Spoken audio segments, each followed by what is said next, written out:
The Charismatic 𝐃𝐢𝐬𝐬𝐿 Chapter 1. Decorative lights and illuminants lit up the extravagant Wilson family mansion. Tonight was the 70th birthday banquet of Lady Wilson, the head of the Wilson family. Her grandchildren and their spouses gathered around her to hand her their luxurious gifts. "Grandma, I heard that you love the Chinese tea. I looked high and low for this century-old Pu'er tea, worth $500,000 to present it to you. Grandma, you are a devoted Buddhist. This Buddha statue is carved from the authentic Hetian jade. It is worth $700,000. Looking at the nicely wrapped gifts in front of her, Lady Wilson laughed heartily. The entire ambience was harmonious and happy. Suddenly, 𝐃𝐢𝐬𝐬𝐿, Lady Wilson's eldest grandson-in-law, spoke. "Grandma, could you lend me $1 million, please? Mrs. Lewis from the welfare home is diagnosed with uremia, and I need the money for her treatment." The entire Wilson family gaped in extreme shock. Everyone stared at Charlie with bewilderment and surprise. This live-in grandson-in-law was overly atrocious and bold. Not only did he not prepare a gift for Lady Wilson on her birthday, but he actually had the audacity to ask her for $1 million. 3 years ago, Lord Wilson, who was still alive and well, had come home with Charlie one day and insisted on marrying him to their granddaughter, Claire Wilson. Back then, Charlie was as poor and miserable as a beggar. Lord Wilson had passed away after they got married. Ever since then, everyone in the Wilson family tried to kick him out of the family. However, Charlie was always indifferent and nonchalant like a statue despite the insults and ridicule, and he spent his days in the Wilson family quietly as a live-in son-in-law. He was at his wits' end that he had to borrow money from Lady Wilson today. Mrs. Lewis, who had taken him in and saved his life, had uremia. She needed at least $1 million for dialysis and a kidney transplant. He had no other ideas except for asking for Lady Wilson's help. He felt that since it was her birthday today, she might be delighted to have some mercy and provide her assistance. However, Lady Wilson was still laughing gleefully when abruptly her lips curled downwards and his eyes furrowed indignantly. She hurled the teacup in her hand to the floor and growled, "Start! Are you here to celebrate my birthday or borrow money?"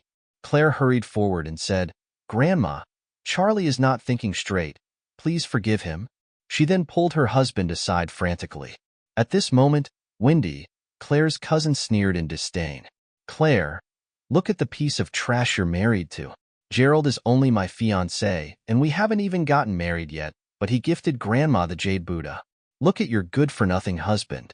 Not only did he come empty-handed, but he also has the nerve to ask Grandma for money." "You're right, Charlie.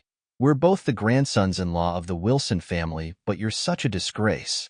The man who was talking was Gerald White, Wvde's fiancé, who was also the son of the wealthy family in town. Although Gerald was about to marry Wvde, in his eyes, Claire was so much more beautiful and elegant than his fiancée. Claire Wilson was the famous goddess of beauty in Orris Hill, but Gerald was very frustrated and irritated when such a beauty got married to a loser. It's best for this useless loser to get out of the Wilson family now. Yes, he is such a disgrace to our family. Perhaps his intention is not to borrow money, but to spoil the joyful ambience of Grandma's birthday instead. Charlie clenched his fists tightly as the entire Wilson family was humiliating and ridiculing him. If it wasn't for the sake of the urgency, he would have left this annoying place. However, his father's words echoed in his head. He had taught him to be grateful for the help he received and to return the favor tenfold. Hence, he suppressed the fury and humiliation slowly building within him and said to Lady Wilson, "Grandma, whoever saves one life saves the world entirely. Please, I beg for your mercy." Someone in the room snorted loudly. "Mr. Wvde, stop force-feeding chicken soup to Grandma. If you want to rescue someone, you can find a way on your own. Who do you think you are to ask for money from Grandma?" It was Wvde's brother, Harold Wilson. The sinister brother and sister had always been prejudiced against Claire, who was superior to them in every aspect. Hence, they would always attack Charlie at any chance they could seize. Claire, who was wearing a slightly awkward expression on his face, started, "Grandma, Charlie's father died when he was 8. It was Mrs. Lewis at the welfare home who had brought him up. He is utterly grateful of her graciousness, and that is why he wants to return the favor so badly. Could you please help him? Lady Wilson growled with an indignant face. You want me to help him? Okay. Divorce him now and marry Mr. Jones. If you do as I say, I'll give him $1 million right away. The Mr. Jones that Lady Wilson was referring to was Wendell Jones, a man who was always pursuing Claire despite her married status. The Jones family was one of the prominent families in the upper social circle in Orris Hill, which was much more powerful than the Wilson family. Lady Wilson had always wanted to get on their good side. At this moment, the butler sprinted in and said, Mr. Jones sent a birthday gift to Lady Wilson. It is a Buddha talisman carved from the jadeite stone worth $3 million. Lady Wilson broke into a large smile and quickly blurted, Bring it to me. Let me see. The butler immediately presented the emerald green Buddha talisman, which sent waves of exclamation across the living hall. The emerald talisman was crystal clear with its vibrant and sharp colors, without any trace of impurities. It was of the finest jade quality. Gerald, who had gifted the Buddha statue, gloomed in irritation instantly. He didn't expect Wendell Jones, who had nothing to do with the Wilson family, to be so generous and lavish. Lady Wilson caressed the talisman cheerfully and said, Oh, Mr. Jones is so sensible. It will be a sweet dream come true if he were my grandson-in-law. Then, she lifted her gaze at Claire and asked, So, how's that? Do you want to consider my terms and conditions? Claire shook her head decidedly. No, Grandma. I will never divorce Charlie. A dark, stormy cloud instantly hovered beneath Lady Wilson's eyes. She shouted angrily, You ungrateful thing! What good is that loser? Why do you want to waste your time on him? Kick that loser out of my house. He is not allowed at my birthday banquet. I don't want to see his face. Charlie heaved a sigh of dismay and regret. He didn't want to stay with the Wilson family anymore, so he said to Claire, Claire, I'm going to the hospital to visit Mrs. Lewis. Claire said quickly, I'll go with you. Lady Wilson shouted again, If you leave now, you're no longer my granddaughter. You can take your mom, your dad, and that loser and get out of the Wilson family. Claire stared at her grandmother, shocked. She did not expect to hear such a harsh comment from her. Charlie interjected, You stay here. Don't worry about me. Before Claire could compose herself from the trance, he turned and left. Harold laughed behind him. Hey, my dear Charlie, if you leave with an empty stomach, will you go on the street and beg for food? If you do so, you'll tarnish our family name.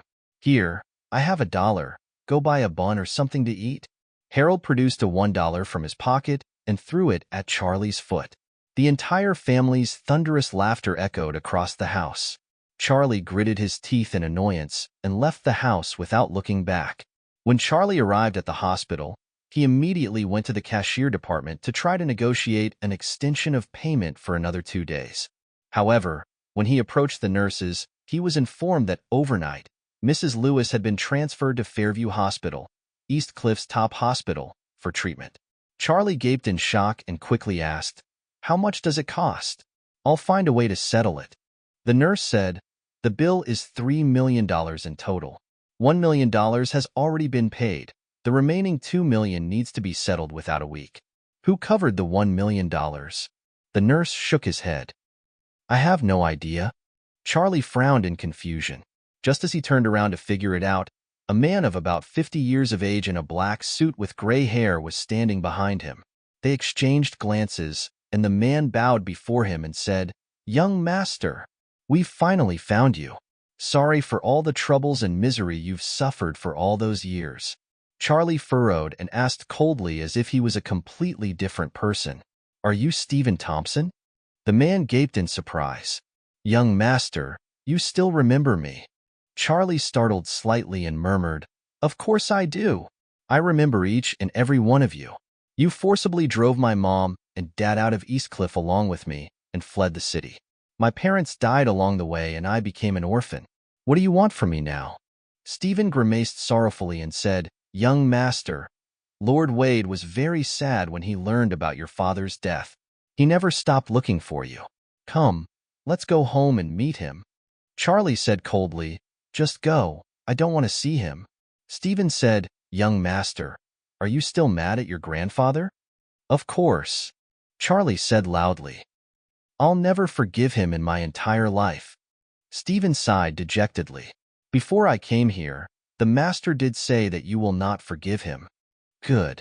Luckily, he still has some senses in him. Stephen continued. Lord Wade knows that you've had a hard life for so many years, and he's asking me to compensate you. If you don't want to go home, he will buy the largest company in Oris Hill and give it to you. Besides, here, take this card. The PIN number is your birthday. Stephen handed over the premium black card from Citibank. Young master, there are only 5 of such cards in the country. Charlie shook his head sternly. No, I don't want it. Take it away. Young master, Mrs. Lewis is still $2 million in debt for her medical bills. If she doesn't pay up, she might be in danger. Are you threatening me? Is this part of your sinister plan? Stephen waved his hands frantically. Oh no, we wouldn't dare do such a thing. Keep the card, then you'll have enough money to pay the bill. Charlie asked, how much is in this card? Lord Wade said that he deposited some pocket money for you in this card. It's not much, just $10 billion.